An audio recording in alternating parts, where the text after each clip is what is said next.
Talking about the different shapes of frames. As you look here, this one has a little scoop that goes down into the picture. It's my personal preference, but everybody has their own opinion about things. These are different scooped sizes. As you look at this one, the difference between this one and this one, you can probably see that the scoop is there, but this one is a little bit more laid back, where this one's a little sharper and it goes flat. There's just different looks for different things. It goes back to the same thing of picking the one that fits your best, that fits around your picture, that fits in your room as well. These are real important pieces that I can't say enough. You can make a real pretty picture, but if you give no thought to the room, you may not find it. You put it in that room. The one thing I do want to show you is this particular frame here.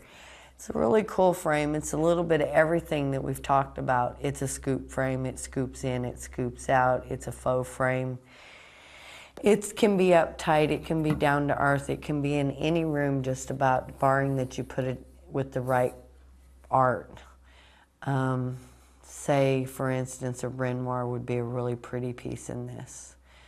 It has a lot of earthy type colors about it that just makes the difference in finding something that's going to fit inside it. It'll be easy to find a picture to fit in this to go in most any room.